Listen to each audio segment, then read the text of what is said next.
कुछ नहीं है। साथियों नमस्कार, मैं हूं नीरज पटेल और आप देख रहे हैं नेशनल जनमत।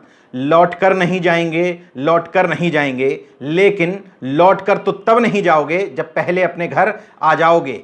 केंद्र की मोदी सरकार हो या उत्तर प्रदेश में योगी आदित्यनाथ की सरकार, इन लोगों ने गरीबी निकालने का एक फॉर्मूला ढूंढ लिया है और फॉर्मूला यह है कि गरीबों को उनके हाल पर मरने के लिए छोड़ दो। गरीब मर जाएगा तो गरीबी भी धीरे धीरे खत्म हो जाएगी। मसलन ना बजेगा बांस ना बजेगी बांसुरी। दरअसल उत्तर प्रदेश में औरैया से यह खबर आई कि 24 मजदूर, प्रवासी मजदूर जो अपने घर गोरखपुर जाने के लिए लौट रहे थे, रास्ते में उनके डीसीएम को एक ट्रक ने टक्कर मारी और उसमें 24 मजदूरों की मौत हो गई। इस खबर के बाद जब योगी आदित्यनाथ की सरकार घिरी तो उसने इसी तर्ज पर चीफ सेक्रेटरी को एक फरमान सुनाने के लिए कहा और फरमान यह सुनाया गया कि अब कोई भी प्रवासी मजदूर न पैदल, न ट्रकों से, न टू व्हीलर से उत्तर प्रदेश की सीमा में प्रवेश करने पाए।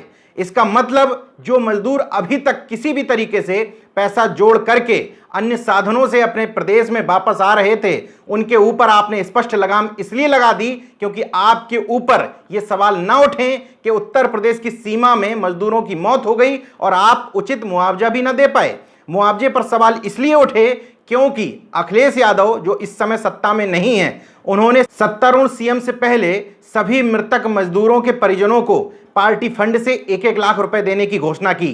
दबाव में आकर योगी आदित्यनाथ जी को भी उन सभी मृतक मजदूरों के परिजनों को 2-2 लाख रुपए देने की घोषणा करनी पड़ी। 2 लाख रुपए की घोषणा से यह बात स्पष्ट हो जाती है कि कोई भी धार्मिक चोला ओढ़ लेने से कोई व्यक्ति मानवतावादी नहीं हो जाता। उसके अंदर किसी व्यक्ति के प्रति संवेदनाएं, गरीबों मजलूमों के प्रति चिंता अपने आप पैदा नहीं हो जाती। ये मैं इसलिए कह रहा हूं क्योंकि कुछ दिन पूर्व औरंगाबाद से खबर आई थी कि मध्य प्रदेश जाने वाले 16 मजदूरों की ट्रेन से कटकर वहां मौत हो गई थी। वहां पर महाराष्ट्र के सीएम उद्धव ठाकरे ने, जबकि वो उनके राज्य के रहने वाले भी नहीं थे, 5-5 लाख रुपए हर मजदूर के परिजनों को देने की घोषणा की थी। इसके अलावा शिवराज सिंह चौहान, मध्य प्रदेश के मुख्यमंत्री, ने भी उन मजदूरों के परिजनों को 5-5 लाख रुपए देने की घोषणा की थी। तो फिर ये क्राइटेरिया कैसे तय होता है कि इन मृतकों के परिजनों को मुआवजा कितना दिया जाए? क्या ट्रेन से मरने वालों का मुआवजा, बस से मरने वालों का मुआवजा, ट्रक से और टू व्हीलर से मरने वालों का मुआवजा अलग अलग होगा, या इस हिसाब से भी मुआवजा तय किया जाए कि वो व्यक्ति आखिर मरा किस राज्य में है?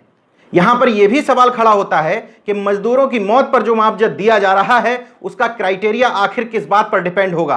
क्या मीडिया कवरेज के आधार पर डिसाइड किया जाएगा कि किसी मजदूर को 2-2 राज्यों के मुख्यमंत्री पैसा दे देते हैं और किसी राज्य के मजदूरों के मरने पर केवल 2 लाख रुपए की घोषणा की जाती है? यहीं पर सवाल उठता है कि वो केंद्र सरकार जो 20 लाख करोड़ रुपए का झुंझुना थमाने की बात करती है, वो राज्य सरकार जो कहती है कि हम हर कदम पर प्रवासी मजदूरों के साथ में खड़े हैं, वो मजदूरों की मौत पर केवल 2 लाख रुपए का उनके परिजनों को मुआवजा देती है, जबकि पता है कि जो मजदूर ये सड़क से लौट रहा था, यही मजदूर मेहनत मजदूरी से अपने परिवार के लोगों का पेट पालते थे। मैं सवाल इसलिए खड़ा कर रहा हूं क्योंकि चाहे वो घटना औरंगाबाद की रही हो या अब यहां की या किसी भी मजदूर की मौत पर अभी तक प्रधानमंत्री ने जहां बल्क संख्या में मजदूर मरे वहां पर संवेदना तो व्यक्त कर दी, लेकिन 1 रुपए भी देने की हिम्मत नहीं पड़ी।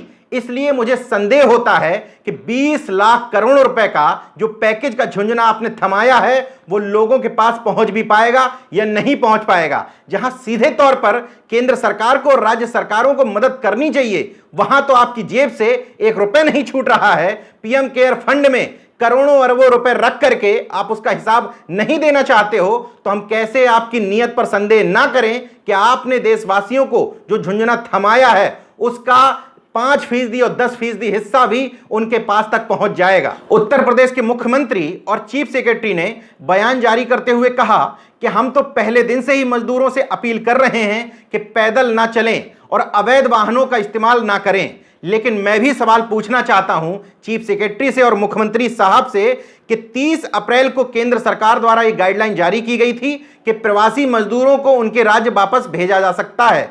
1 मई से ही ट्रेनें कुछ जगह पर चलना शुरू हुई और 1 मई से ही उत्तर प्रदेश के मुख्यमंत्री ने कहा कि हम बसों द्वारा विभिन्न राज्यों में फंसे हुए प्रवासी मजदूरों को वापस लेकर के आएंगे। तो फिर सवाल यह है कि आज 16 मई है जब ये मैं वीडियो बना रहा हूं, तो वो धैर्य कितने दिन तक रखें? एक एक करके 16 दिन बीत गए और यही रफ्तार रही तो निश्चित तौर पर 6 महीने में भी आप मजदूरों को उनके घर वापस नहीं ला पाते।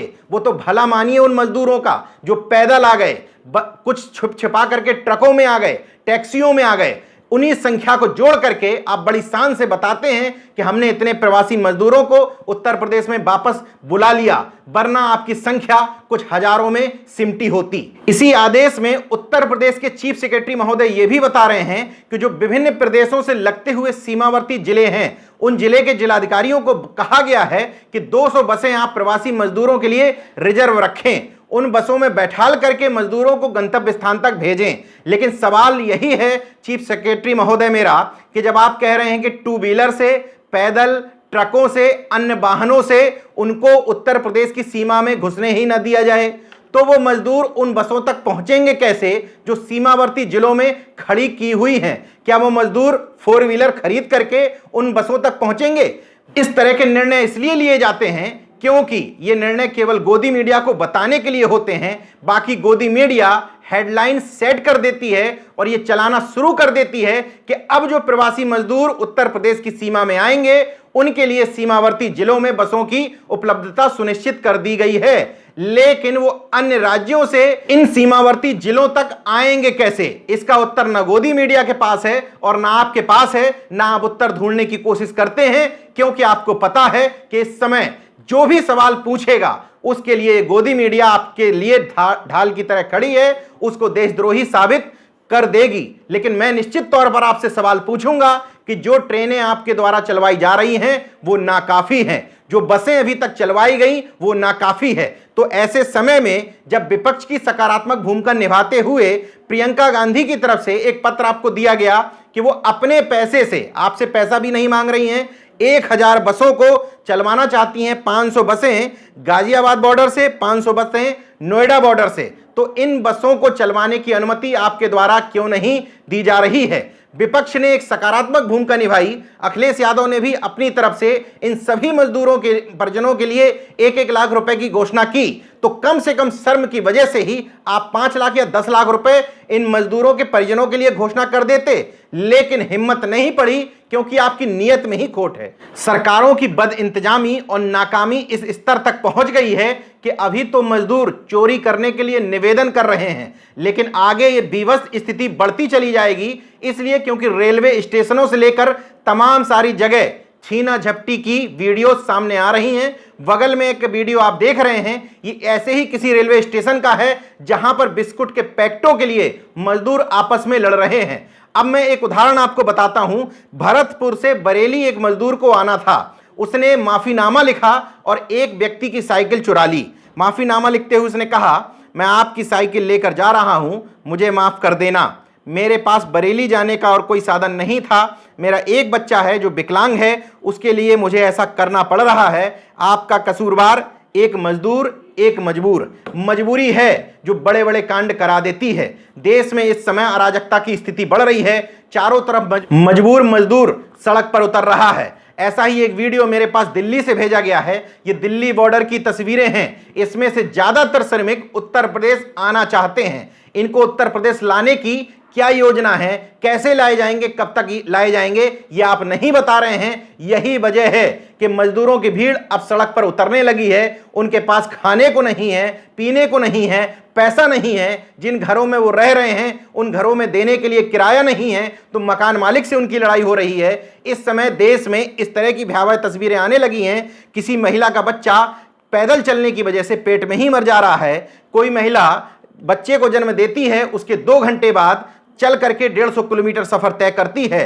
किसी इंसान का बच्चा, 4 साल का बच्चा मर जाता है, लेकिन वो उसको लेकर के तेजी से इसलिए अपने घर की तरफ चलता आ रहा है क्योंकि अगर वो किसी को बता दिया उसने कि उसके 4 साल के बच्चे की मौत हो गई है तो उसका पोस्टमार्टम कराया जाएगा, उसको क्वारंटीन करा दिया जाएगा।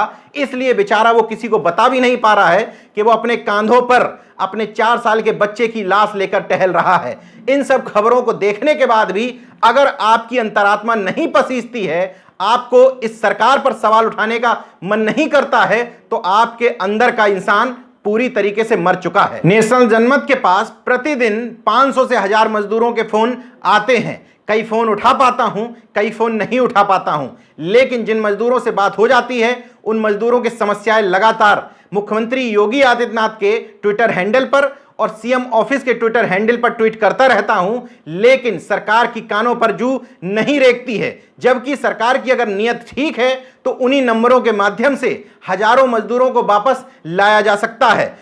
ये स्थिति है। इस स्थिति में भी उत्तर प्रदेश के मुख्यमंत्री कह रहे हैं कि हम लगातार मजदूरों से अपील कर रहे हैं कि आप पैदल ना निकलें, हम आपके आने का इंतजाम करेंगे, लेकिन कब तक करेंगे। मजदूरों के साथ एक सबसे बड़ी समस्या यह भी है कि आपने कह दिया कि हरियाणा में जितने भी मजदूर उत्तर प्रदेश के फंसे हुए थे वो तमाम सारे मजदूर हम वापस ले आए हैं, लेकिन हरियाणा से ही नेशनल जनमत के पास लगातार फोन आ रहे हैं कि अगर उत्तर प्रदेश की सरकार कह रही है कि सारे मजदूर वापस आ गए हैं तो इसका मतलब कि हमें वापस लाने वाला अब कोई नहीं है। चुनिंदा शहरों से तो मजदूर वापस लाए जा रहे हैं, लेकिन उन शहरों से 200-250 किलोमीटर दूर कई गांवों में मजदूर जो बैठे हुए हैं, फंसे हुए हैं, उन मजदूरों के लाने का सरकार के पास न कोई व्यवस्था है न कोई इंतजाम है। इसलिए जैसे जैसे समय बढ़ रहा है मजदूरों की तकलीफें भी बढ़ रही हैं, उनका गुस्सा भी बढ़ रहा है, उनका आक्रोश भी बढ़ रहा है और धीरे धीरे ये आक्रोश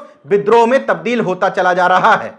कुल मिलाकर के सरकारों की स्थिति इस समय उस शुतुरमुर्ग की तरह हो गई है जो बालू में सिर छुपाकर सोचता है कि अब संकट टल गया है, या उस कबूतर की तरह हो गई है जो सामने बिल्ली को आते देख करके अपना मुंह छुपा लेता है और सोचता है कि अब खतरा रहा ही नहीं। उसी तरह का बर्ताव केंद्र सरकार और उत्तर प्रदेश की योगी आदित्यनाथ की सरकार कर रही है कि ना मजदूर उनकी सीमा में आएंगे और ना वो एक्सीडेंट का शिकार होंगे, ना उनको मुआवजा देना पड़ेगा। देखते रहिए नेशनल जनमत, जागरूक और सजग बने रहिए। जय विज्ञान, जय संविधान, जय लोकतंत्र। धन्यवाद दोस्तों, अगर आपने मेरा YouTube चैनल सब्सक्राइब नहीं किया तो प्लीज़ सब्सक्राइब कर लें और उस बेल आइकन पर जरूर क्लिक करें जिससे जो मेरे न्यू वीडियो है